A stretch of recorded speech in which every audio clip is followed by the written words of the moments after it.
Welcome to Thriving Entrepreneur with your host, Steve Kidd, third-generation minister and 30-year business coach. Listen in as amazing, world-changing authors, speakers, and coaches share their struggles and victories. And hear from best-selling authors' insight into how you too can live your life as a thriving entrepreneur. This is Steve. Welcome to Thriving Entrepreneur. Thanks for being with us here today. We have got a jam-packed show full of exciting guests. They're going to talk to us about the systems inside of you that really work. What are the things that you do that are powerful, and that when you discover them, they are your superpower in the world? And what are the things that, honestly, somebody else should be doing in your company? We've all heard the phrase, you should only do the things that only you can do.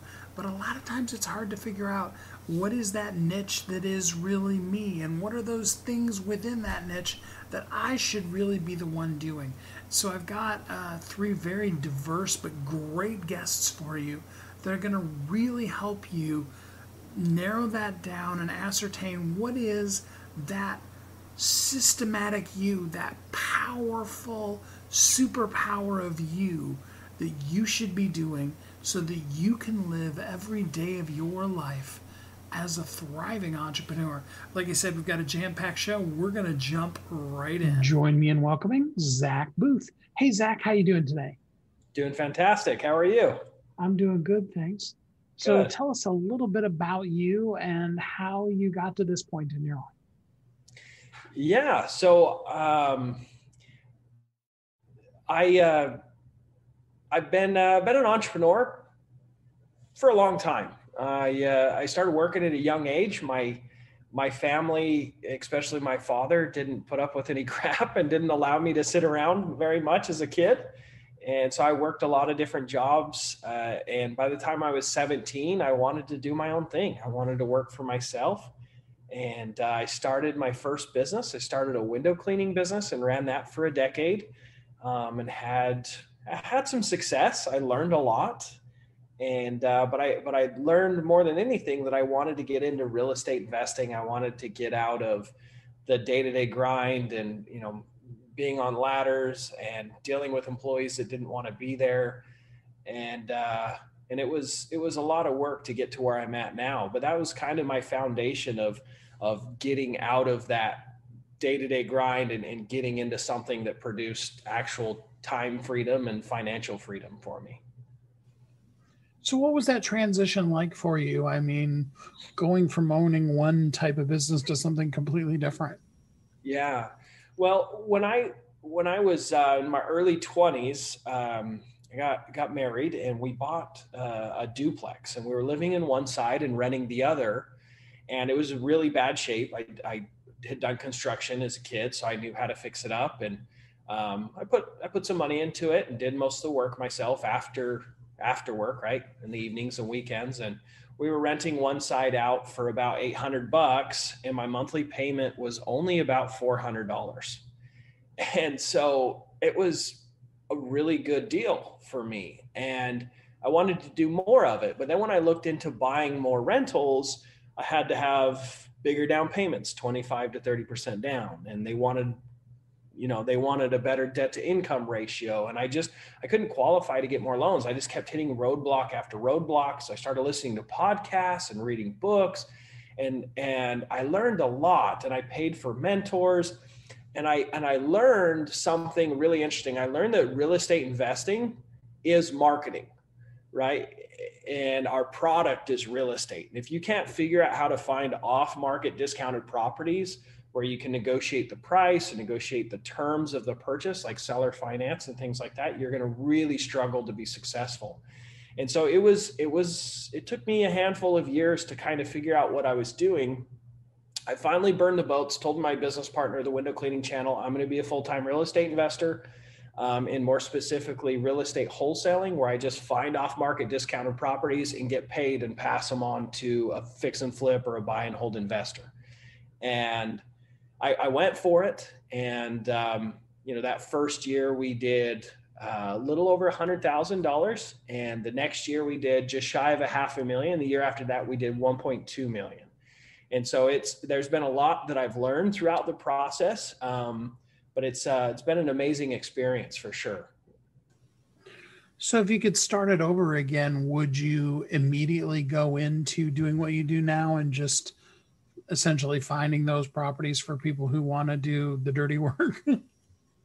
Yeah. I mean, when I was first figuring it out, I tried flipping a house and that was a complete nightmare.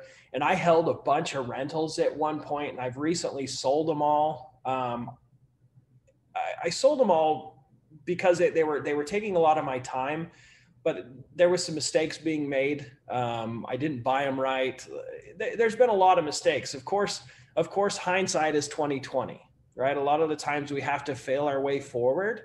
So there's definitely been some mistakes, but if I could go back to Zach Boothe, when he first learned about real estate and right after he bought that first duplex, I'd say, yes, this is great, but what's better is real estate wholesaling. All you got to do is find off-market discounted properties, do some marketing, and then once you find that deal, you don't even have to close on the property. You don't even have to risk any money whatsoever. You don't even have to get debt.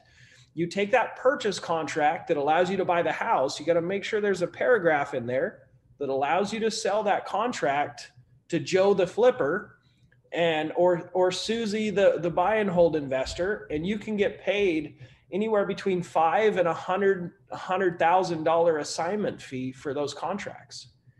And it's amazing for cash flow. It's a very systematic system, and you don't deal with, termites and liens and everything else that most investors are dealing with day to day. It's an amazing business model.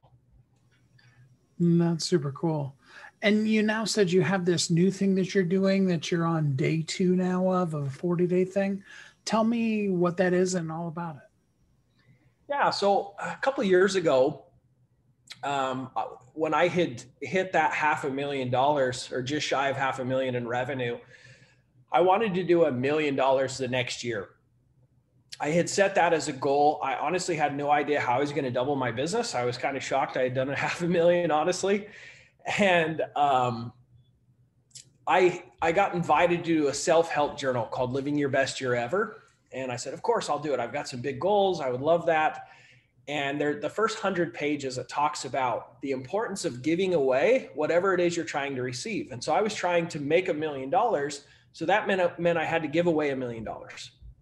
And I didn't want to give away $1 million, but I was trying to take it serious. I was like, well, how do I give away $1 million? Like, how do I help people? And I thought, well, I could teach other people what I had done to make $500,000. I picked 10 people. I teach them what I was doing, and they can duplicate my results. And I, put more than $1 million in people's pockets. Let's see how this goes. So I started coaching, and I started getting massive amount of success for my students. One of my first students, his first deal was $113,000 profit deal. Life-changing. Quit his corporate job, was able to just do this full time. His name's Scott Dallinger. And, I started helping all these people. And at the end of that year, we did $1.2 million because the more I taught, the more I learned. But more importantly, I fell in love with helping other people in this business. I fell in love with the coaching side of this. I spend so much of my time now focused on coaching. And a couple of years ago, when I was really getting into this, I had this crazy idea of like, how do I show people that they can do it, that you don't need to be the smartest person in the room. You don't need a ton of real estate experience to do this. I was like, how can I do it? I was like, well, why don't I just show them? And so we were supposed to fly out last January to do this challenge, but COVID hit. I didn't know what the risks were for my family. And so we postponed it, and I am here now. And so what the challenge is I'm taking $1,000, and the goal is to turn it into $40,000 in 40 days. And the reason I flew to Florida is I didn't want my normal connections. I didn't want people to be like, well, yeah, he has friends, connections, resources, and stuff he's built over the last handful of years. But I didn't want any of that. I'm starting from scratch. And so that's what the challenge is all about, is showing people step by step, like what I'm doing to make this a reality. And it's all going to be aired free on my YouTube channel for people to see. And so so you're going to be working with 40 people. Did I understand that correctly? No, I started coaching, and that's what got me into wanting to help people. I started coaching people. And so when I'm down here in Florida, my goal is to take $1,000 and turn it into 40 grand in 40 days, doing what I teach my students, just so people can have an inside look at what I'm doing and what I'm teaching, and see that it's possible for themselves to also do it, is what the challenge is. Okay. All right. Sorry, I missed that somehow in there.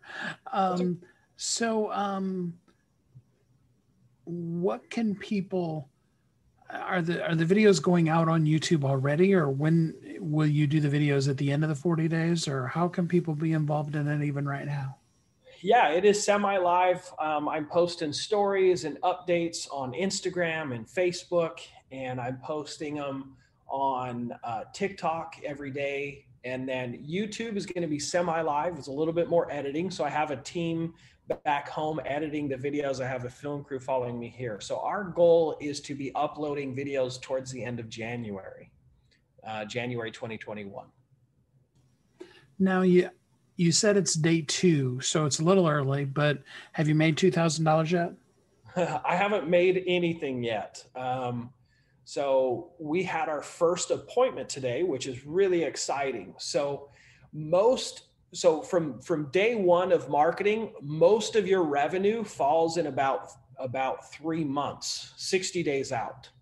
So for me to be able to generate leads, generate sellers, people that want to sell, and go meet with them and sign contracts and find a buyer for the contract, most of the time that takes 3 to 4 months. And I need to find roughly 3 deals, is my guess, anywhere between 2 to 3 deals to make 40 grand. But I have to do that in 40 days. So I'm working extremely hard. I've been cold calling, I've been door knocking, I've been texting and driving around and looking for rundown potential, properties that are a thorn in people's side. So we had our first appointment this morning. It was not a good appointment, but yeah, I'm hopeful that within the first 20 days, we can get a couple contracts. That's so exciting. Driving around going, your house really looks like it's a nightmare. Could I buy it from you? Essentially, that's what we're doing. Yeah, we try and do it in the nicest way possible.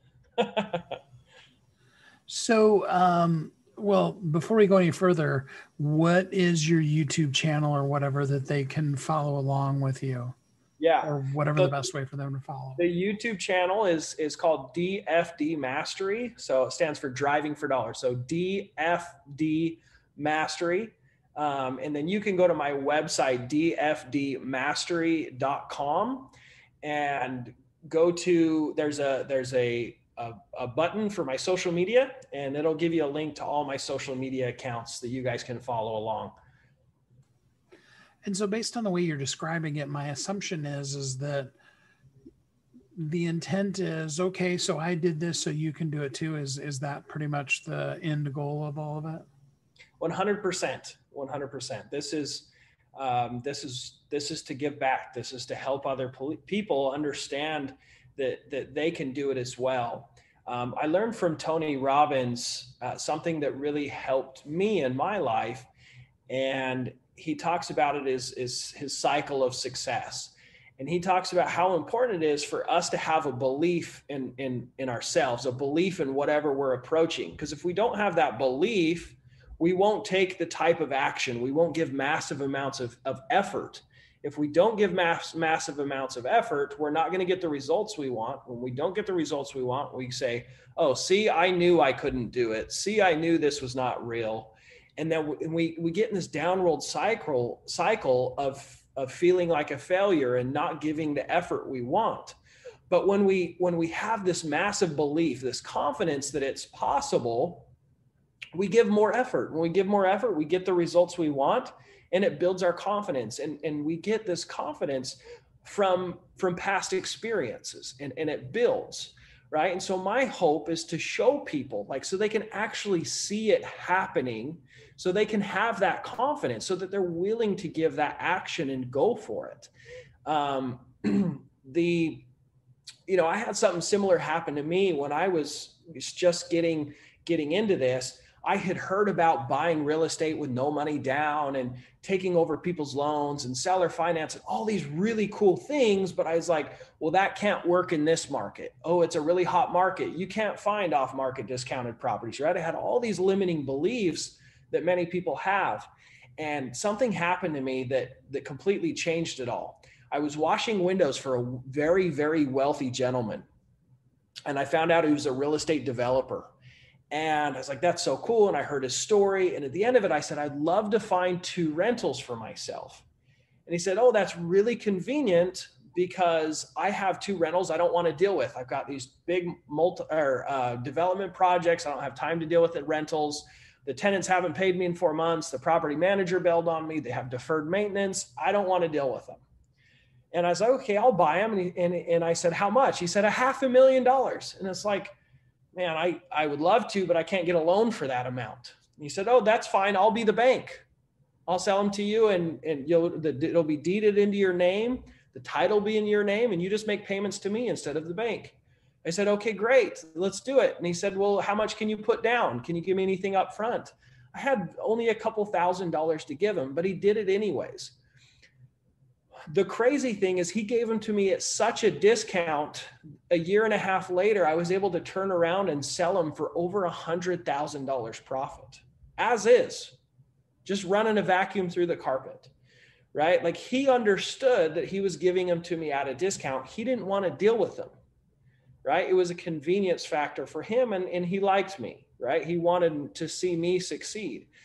And, having that experience made me realize like, there's always people that want a pawn shop for their house. They don't want to deal with it. We just have to get good at finding those properties. And so when I saw that, I knew that it was real. And then I had this extreme belief and confidence, and I gave massive amounts of effort and I had massive results. And so my hope with this challenge is to put massive confidence and massive amounts of belief into people that want to get into real estate investing, that they can do it and it's real. And there's a ton of opportunity all around us. We just have to be willing to go for it. And tell us again one more time, if a person wants to work with you, how they can get in contact with you. Yeah. So my website is dfdmastery.com. And you can follow me on social media. All that's free. I have a ton of awesome free content.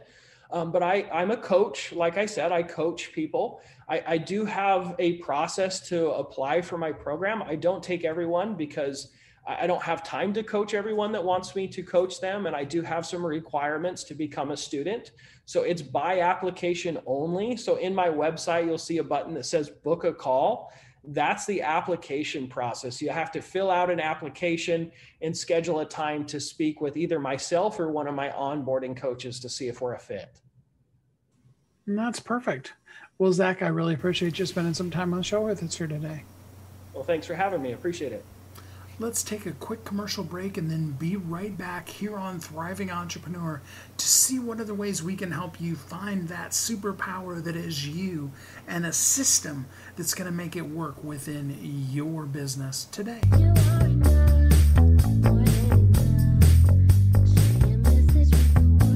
If you're an author who's on a mission, stand out with your brand out. Check this out, guys. Yep, everything's marketing, and marketing is everything. Your existing book can become a best-selling book, or even, hey, like mine, a #1 international best-selling book in 5 days. Listen, if your business isn't known by everybody, it's obscurity and that's death, right? The same thing is true for your book. If you're not happy with the way your book is performing, you got that far and then it just fell off the face of the planet kind of feeling, go to yourbestsellertoday.com, schedule a talk with Steve, Steve. It's risk-free, it's guaranteed, it's proven. We've done it thousands of times. What are you waiting for? Yes, yourbestsellertoday.com. This time next week, you could have a beautiful seal on your book and get the attention that you deserve. Reach the people that you came to serve. Come on now. What are you waiting for? Grab a pen. Here we go. All you got to do is book a call. Yourbestsellertoday.com. Go to yourbestsellertoday.com. Book a talk with Steve. It's proven. It's guaranteed. It's going to happen. All you have to do is say yes to your destiny.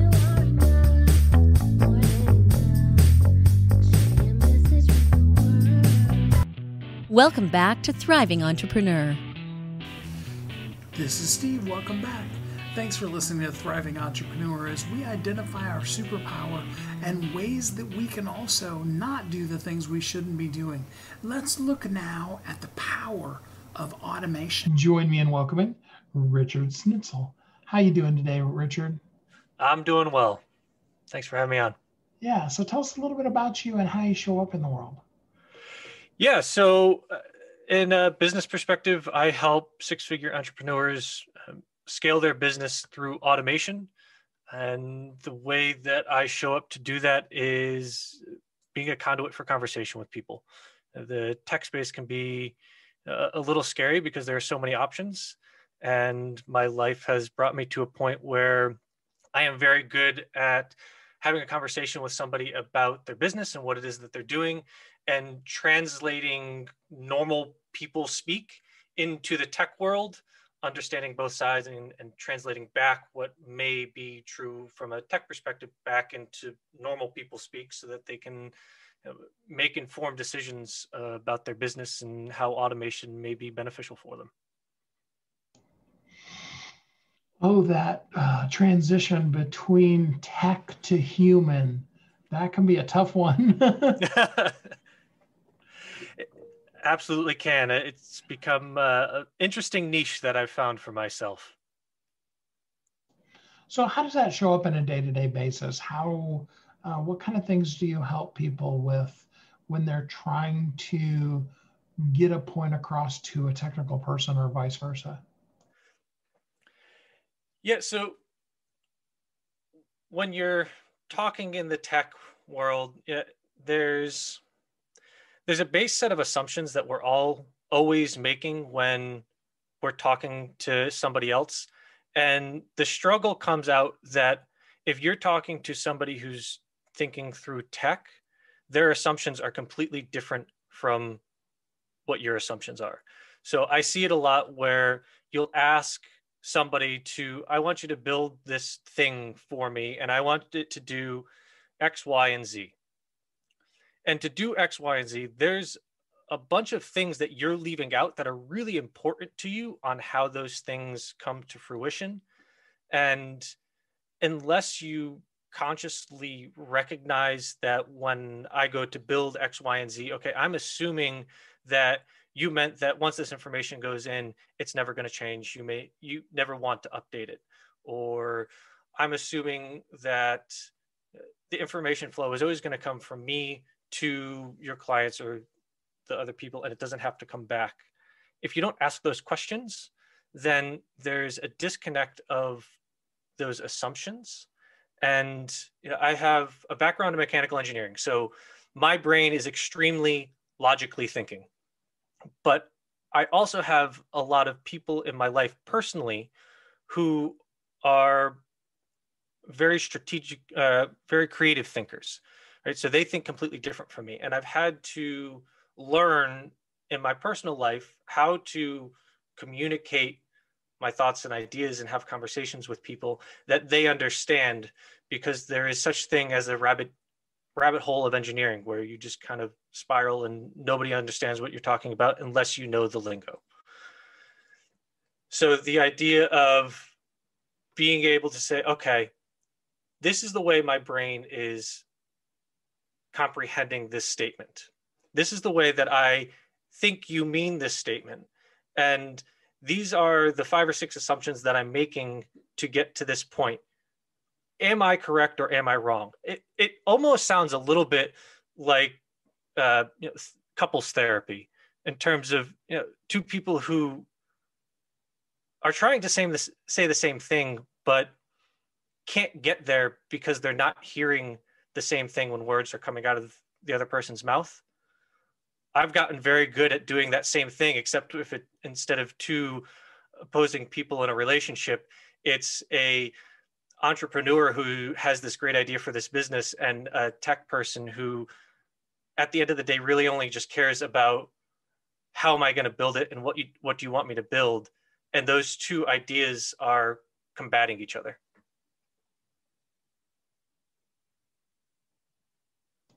So like many of us, we get this great idea.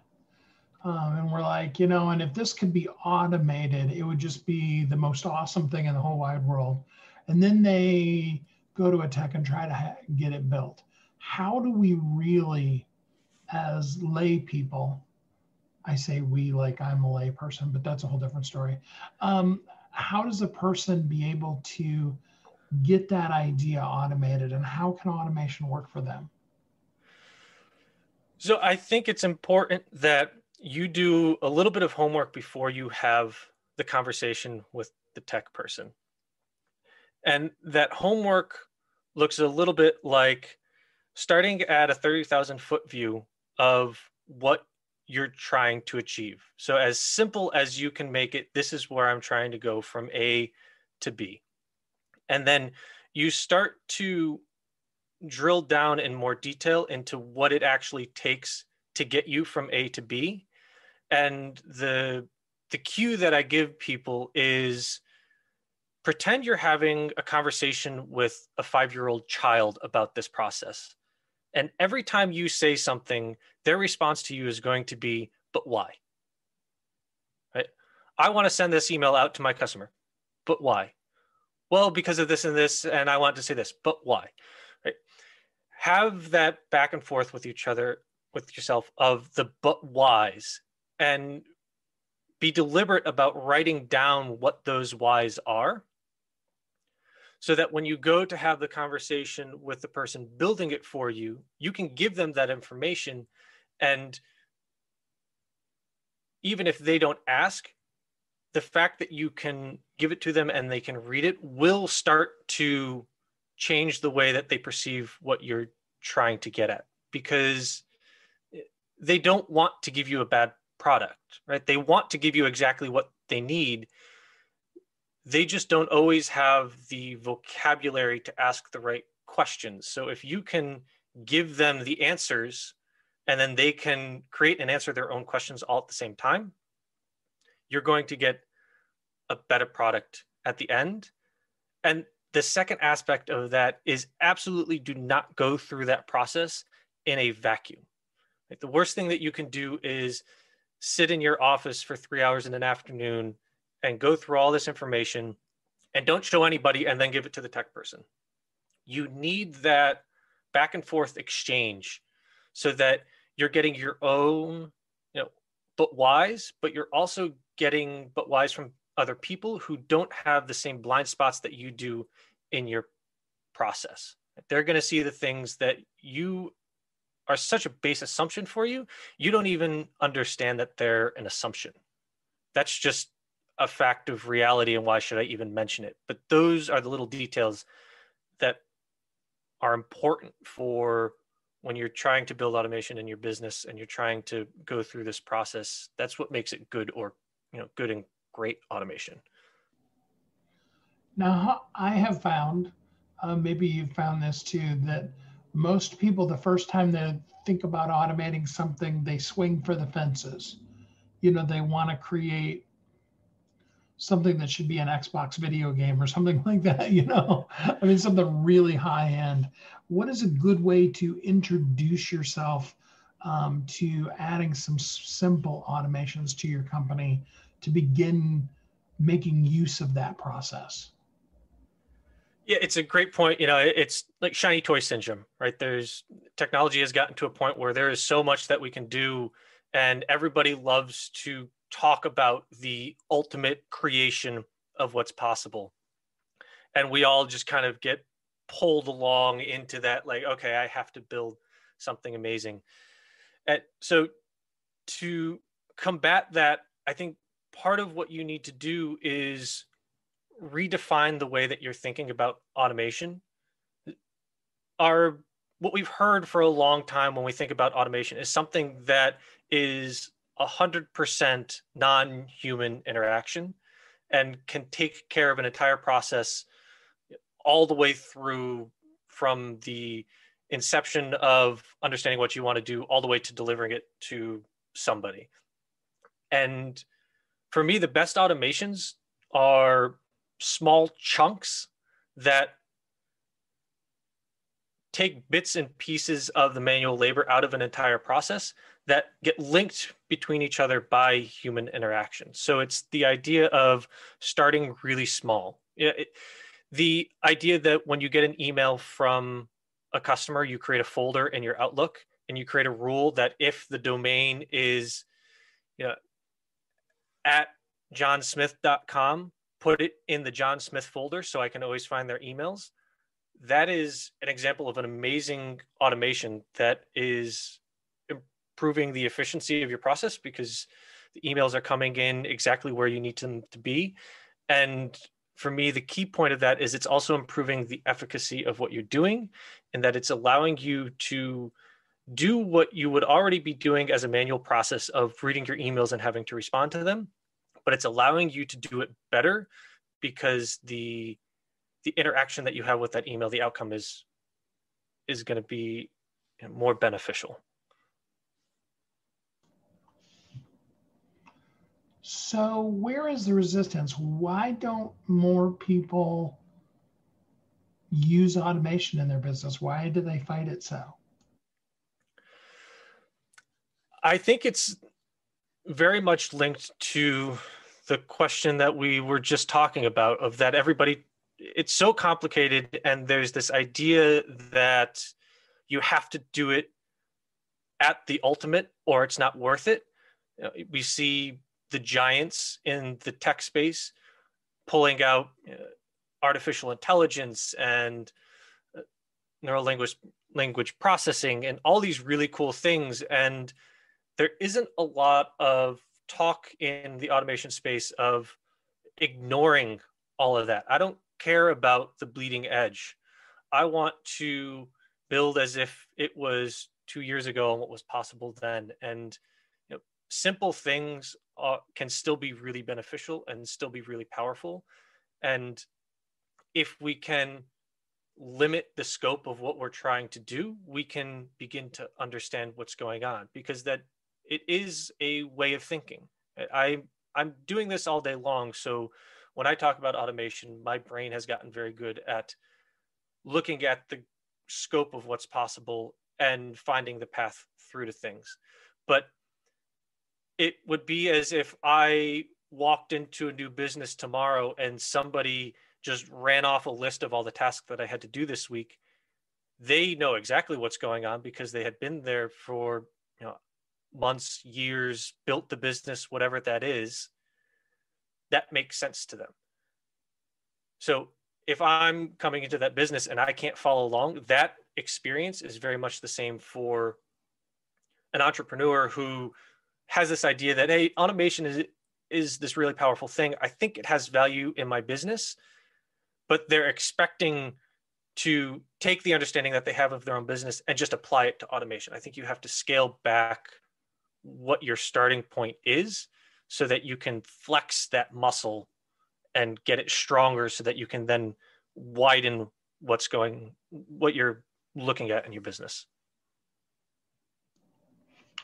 So it sounds to me like it would be very helpful to have somebody like you help a person wrap their mind around even where to get started.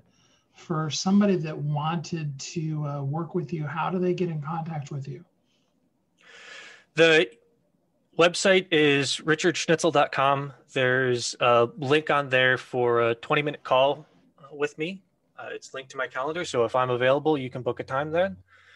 And that call is all about having a conversation about what your business is, what you're doing, why you're doing it, and figuring out where you are in that journey of understanding about what automation is, and seeing if it's even something viable for you to consider doing. And if it is, what does that look like? Perfect. So for the people listening that just want to kind of dip their toe in, they're looking around their office and they're thinking, should I do this? What could they do to prep themselves for that call with you so that they're ready to discuss the potential for automation in their business? Everybody has a gut feeling about things that really just, I do this all the time. This is really simple. Why am I still doing this? And I think that's a great place to start the conversation. It may not be where we decide to automate, but starting at that point is beneficial because you'll have ideas and thoughts about what to change, how to do it. It's a great icebreaker. And then from that icebreaker, we can let the conversation go where it needs to go. When I'm on a call with a client, I'll let them talk, and then I just interject questions and ask them okay, well, you said this. What about this? You mentioned that 5 minutes ago. Now you're talking about it again. Why do you keep asking it, or why do you keep phrasing what you need in this way? And the key to getting to that point is having a topic that's very front of mind for you, something that you recognize is something that needs to change. And then we can follow that conversation to wherever it makes the most sense from an automation perspective. I love that. So I hope a bunch of you will go to Richard's website and talk with him. The automation can be so great in your business. Richard, thanks so much for spending some time with us on the show here today. Thanks for having me. It's a pleasure. Don't go away. There's more to come here on Thriving Entrepreneur as we identify your superpower.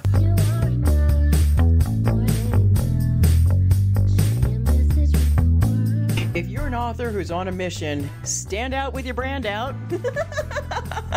Check this out, guys. Yep, everything's marketing, and marketing is everything. Your existing book can become a best-selling book, or even, hey, like mine, a #1 international best-selling book in 5 days. Listen, if your business isn't known by everybody, it's obscurity, and that's death, right? The same thing is true for your book. If you're not happy with the way your book is performing, you got that far and then it just fell off the face of the planet kind of feeling, go to yourbestsellertoday.com. Schedule a talk with Steve. It's risk-free, it's guaranteed, it's proven. We've done it thousands of times. What are you waiting for? Yes, yourbestsellertoday.com. This time next week, you could have a beautiful seal on your book and get the attention that you deserve. Reach the people that you came to serve. Come on now. What are you waiting for? Grab a pen. Here we go. All you got to do is book a call. Yourbestsellertoday.com. Go to yourbestsellertoday.com. Book a talk with Steve. It's proven. It's guaranteed. It's going to happen. All you have to do is say yes to your destiny.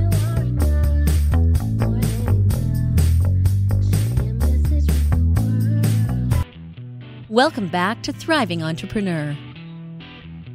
This is Steve. Welcome back.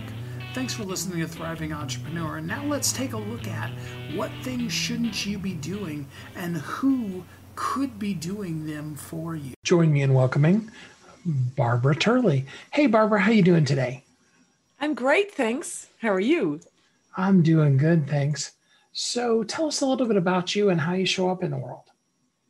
Sure. Wow. Gosh, that's a loaded question. We could go on forever with that one. Well, the quick synopsis of it is that I'm Irish, for those that haven't picked up my accent, but I'm sort of a truly global citizen because although I was born in Ireland, I lived for 20 years, almost 20 years in Australia, and became an Australian citizen. So I'm currently living back in Europe. So I've traversed the globe a little bit in my life.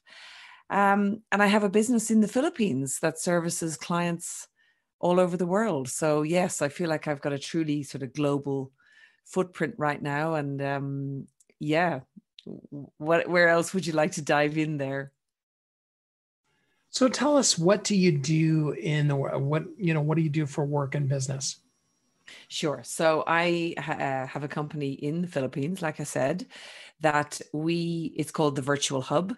And we are a team of virtual assistants that help business owners all over the world to essentially eradicate overwhelm by cost-effective delegation. So our virtual assistants are helping businesses all over the world with their processes, with helping with all those to-dos and tasks that take up people's day. And our aim is to free up business owners and their teams really so they can go on and grow their businesses and hopefully help the global economy do well as we sort of leave this pandemic time that we're currently in.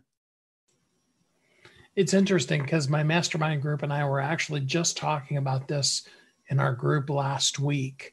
Wow. And I think a lot of times people have a lot of misnomers, especially when you start talking about hiring people from foreign countries to be your virtual assistant. So can you give us just kind of a basic overview of what it's like to hire somebody from the Philippines as a VA? Sure. Yeah. And look, that's a very common conversation, of course, in the world. I mean, I think one of the things to remember, if we could unpack this, is that outsourcing to the Philippines or having, offshore teams, shall we call it, is something that's not new. It's something that's been around, since the 70s and 80s, really, with big, larger companies doing a lot of outsourcing. And then, of course, 10, 12 years ago now, I can't remember how long ago, but Tim Ferriss came along and wrote his 4-hour work week and kind of blew the whole thing open of smaller businesses being able to use this strategy alongside obviously the internet growing and digital marketing and all the things that started to grow and business able to do more business in the cloud.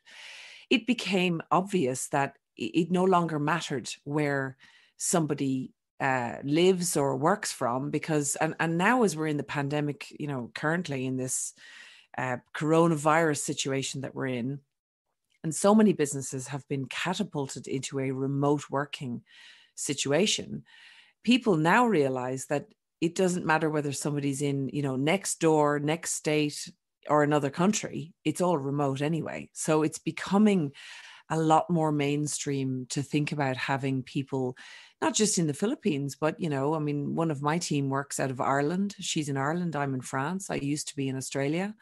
And this concept of location is becoming less relevant today than it ever was before. So that's the first thing to really think about when this conversation comes up. The second thing, of course, is then the next obvious thing that always comes up is, well, what about the English, the level of English? And I can tell you that a country like the Philippines, I used to question the level of English too, until one of my, close colleagues who became a friend over the years said to me one day, well, we speak English, Barbara, to each other. So the level of English sometimes astounds me of my own team. They've often used expressions or words that I myself have gone, wow, that's a big word in English, So yeah, you can get a fantastic level of English in somewhere like the Philippines. And of course, then the final piece of that puzzle is the education system. And funnily enough, the education system in the Philippines is quite good. A lot of people have 3rd level degrees. I would class some of my team as definitely smarter than myself. So, I think you can pick up some great talent there. And the global talent pool is opening up because of this location irrelevancy that has come up today. Absolutely. I think a lot of, especially solopreneurs, tend to really fight against the concept of letting go of the reins and letting somebody else do it. So help us get an idea of what are some of the early on things that a person really should be outsourcing to someone else. Yeah, look, I think, just unpacking that concept of the solopreneur first, I would love to just say that I don't think anyone becomes a solopreneur so that they can drive themselves into the ground, work 7 days a week, 15 hours a day. But sadly, that is what happens to some people. Obviously not all, but most solopreneurs want to remain solo because they want to, have a better lifestyle, or they want to be quite self-directed. But you know, the reality is that any business these days, particularly with the demands of being online, the amount of work involved is enormous, absolutely enormous. So letting go of the reins is sort of, you know, you're sacrificing your own freedom by not letting go of the reins. But also the way to let go of the reins successfully is to really master the art of delegation. And a lot of people think that that delegation means telling other people what to do or letting other people just take something and run with it on their own. I would argue that really mastering delegation is about making sure that you're building the machine, you know, the processes, the systems, that you're systemizing to a point that you can then delegate running the system or executing process or improving stuff or managing stuff to other people. And I hope that makes sense. I mean, Michael Gerber's written a whole book about this, The E-Myth Revisited. If anyone listening hasn't read that book, it's definitely worthwhile listening to it. So I think, first of all, it's getting your mindset right in terms of wanting to do this, and then realizing that, you know, outsourcing or delegating to a virtual assistant or whatever it may be, if you do it properly, it is really going to pay you back enormously. And I'm not talking financially. It can pay you back enormously financially because you're freed up to grow the business. But even if you want to be that solo operator, it can pay you back such massive freedom dividends to enable you to go and, you know, do the things you want to do, live the life you want to live from a freedom perspective as well. So getting that bit out of the way first. The first way to think about what should you delegate first, or what should you outsource first, I always say to people, the best way to think about any business, and again, it doesn't matter whether you're a solopreneur that has a hobby style business that's a part-time on the side gig, or you're $1 billion company, every business has departments, no matter how small or how big. You've got marketing, sales, product creation, delivery, inventory, all of these different things that are going on. And what you find is within each of those buckets, there are tasks that need to be done on a daily, weekly, monthly, or quarterly, or whatever basis in order to keep the engine of the business moving forward. And a lot of those tasks, when you really sit down and think about it, are quite process driven. And those are the first types of tasks that you can start to think about delegating to something like a virtual assistant, to start freeing up your own time to then go and work on what other processes or what other things might you then pass on once that person has kind of taken the reins or freed your time sufficiently that they can move up and do some more stuff. So I hope that helps to kind of unpack it people always want me to tell them exact tasks, but it's much better for a business to think about it in this way so that you can think about what it means for the type of business that you have, as opposed to just one size fitting all. No, that makes total sense. So if you were to meet with somebody, what kind of information do they need to have in place in order to be able to really get started using a virtual assistant? Yep. So the key, and this is following on from what I just said, the real key is, first of all, understanding what you want done. So a lot of people just think, I've heard that, you know, getting a virtual assistant is going to give me time freedom. I want one. And they haven't really thought about what they're actually going to get that person to do. And then what happens is they get a virtual assistant and they're all excited and fizzed up. And then on day one, it's like an enormous job because you think, oh no, I don't know what to give my VA to do today. And then you find yourself waking up every morning with a new task on your list that you didn't have before you had the VA. And that is what am I going to get my VA to do today? And I can imagine that there are people nodding, listening to me going, that has happened to me. And it's very stressful. So the first thing really is to ascertain, you know, do your buckets, write down what are the tasks within each bucket and part of your business that you would like and that you feel are easily delegatable in the beginning. And then you start with that. And then that gives you a great basis for understanding, you know, what skill set do you require? What, you know, level of proficiency in what area is better for you. So it gives you a much more robust conversation to have with a company like ours or whoever you're speaking to about getting a virtual assistant. So let's talk for a minute to the person who has or had a virtual assistant and it wasn't a great experience. A lot of times, we get burnt and then we don't go into it again. But what should we have learned from a bad experience with a VA? Yeah. And look, let's be honest, elephant in the room, there are some horrific experiences with virtual assistants, and it's all over the internet. And many people have had bad experiences. But I think there's a couple of things. So the first major stumbling block is bad recruiting. Okay. So it's very, very difficult. Recruiting is something people think about as a kind of I must go out and find somebody, a VA, right? But it's actually a skill that also needs to be mastered. It's not easy. It's quite difficult. I can tell you, because we recruit at mass, and it is a painful experience. Even if you find the right person, then you have to go on and manage that person properly, and there's HR and all this sort of thing. So the first thing to recognize is that recruiting is a skill all by itself, and it's okay to fail at it a couple of times, because most people are not really, they're not recruiters. They don't have the experience to do this. So with interviews, I think what a lot of people do is they tend to meet with a person, they look at resumes, they might get them to do a test task or two, and somebody can shine. Some people are great in interviews, or they're great at, shining in the beginning. And then you get into the first month or two, and before you know it, the person has disappeared, or they said they did work and they didn't. And all of these sorts of stories happen. So, it's hard to get around this problem, admittedly, but I think if you have very strong systems and processes in the beginning, and you know exactly what you want someone to do, and a good defined role, then it leaves very few places to hide for the person that's coming in. Now, that's on the side of, if you recruit well. But let's talk about virtual assistants have also had terrible experiences with clients where a client doesn't know, and this would apply, by the way, to US virtual assistants or Australian ones, or I've spoken to loads of them, where you get a client who really doesn't know what they want, or they can't articulate what it is that they want. And somebody is just constantly trying to read their mind.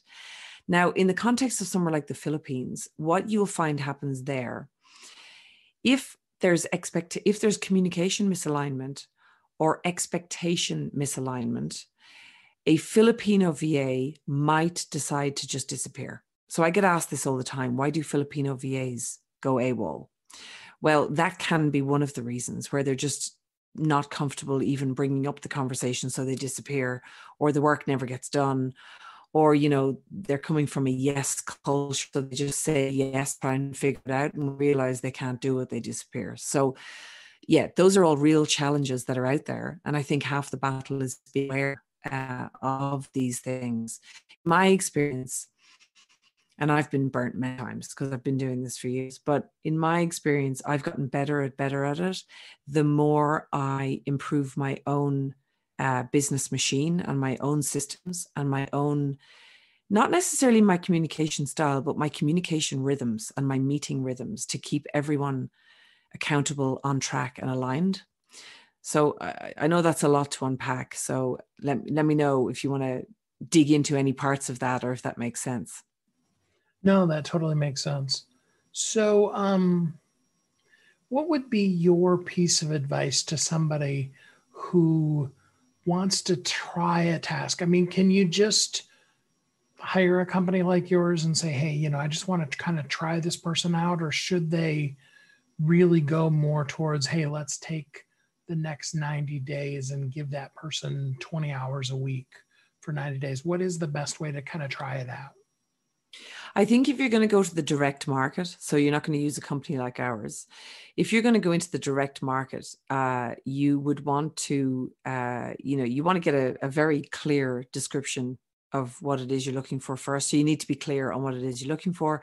You will get flooded with applications, and it'll be very difficult to decipher who's who. But once you narrow it down to the people that you might want to look at, it's probably a good idea to give each one of them the same task and see how it all comes back, or a little, series of tasks. And then you can sort of look at the results of 3 or 4 different people at the same time. And that will give you a sense of who's the best one. And that's a great starting point. If you're coming to a company like ours, we do all of the heavy lifting really with that stuff prior. We're not a recruiter, so we're not like a pure recruitment company. Other recruiters out there will go out and recruit on your behalf and do a lot of work for you.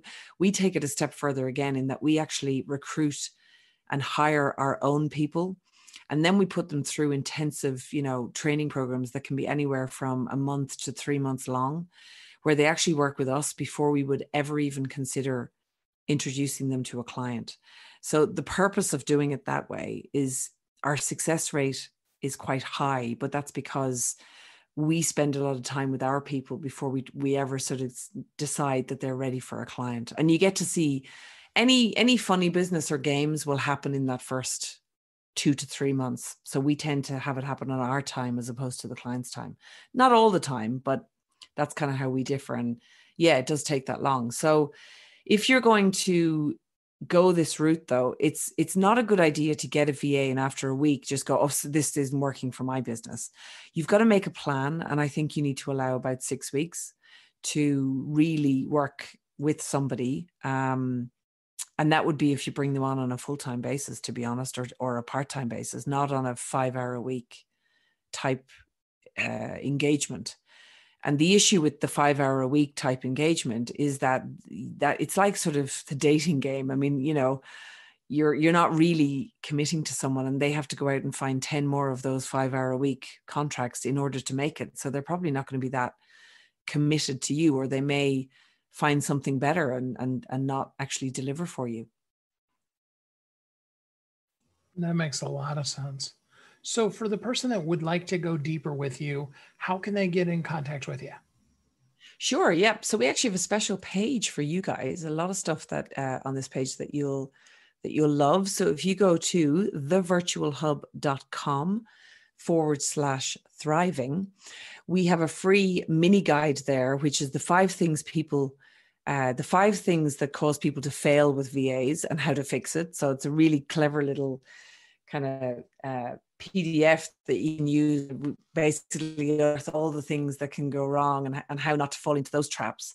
And a lot of it is stuff that you can control as a business owner, as opposed to relying on the person you're about to bring in. You can also sign up for a free e-course we have there, which is a 7-part scalable business success formula. And that's about using the art of delegation to make sure that you grow your business. And also on there, you can book a consultation call with one of our outsourcing consultants, and they can have a chat with you about whether we're right for you or what your needs are. And take it from there. That is awesome. Well, Barbara, I really appreciate you spending some time with us on the show here today. Thanks so much, Steve. Lovely being on the show. What a great group of guests, helping us identify that one major primary thing in life, and that's that you are uniquely brilliant. You were created for a purpose, and the world needs you. You do have a superpower.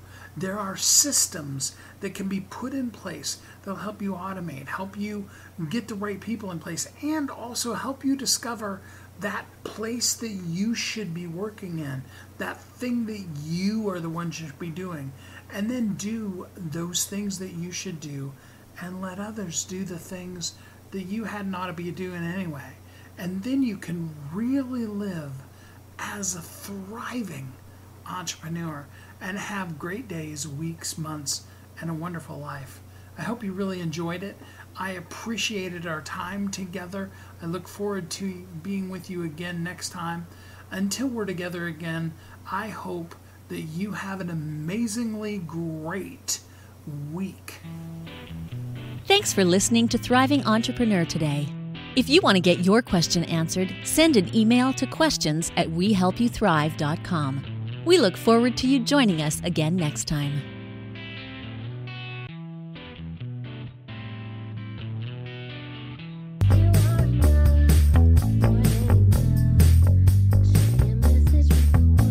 If you're an author who's on a mission, stand out with your brand out. Check this out, guys. Yep, everything's marketing, and marketing is everything. Your existing book can become a best-selling book, or even, hey, like mine, a #1 international best-selling book in 5 days. Listen, if your business isn't known by everybody, it's obscurity, and that's death, right? The same thing is true for your book. If you're not happy with the way your book is performing, you got that far and then it just fell off the face of the planet kind of feeling, go to yourbestsellertoday.com. Schedule a talk with Steve. It's risk-free, it's guaranteed, it's proven. We've done it thousands of times. What are you waiting for? Yes, yourbestsellertoday.com. This time next week, you could have a beautiful seal on your book and get the attention that you deserve. Reach the people that you came to serve. Come on now. What are you waiting for? Grab a pen. Here we go. All you got to do is book a call, yourbestsellertoday.com. Go to yourbestsellertoday.com. Book a talk with Steve. It's proven, it's guaranteed, it's going to happen. All you have to do is say yes to your destiny.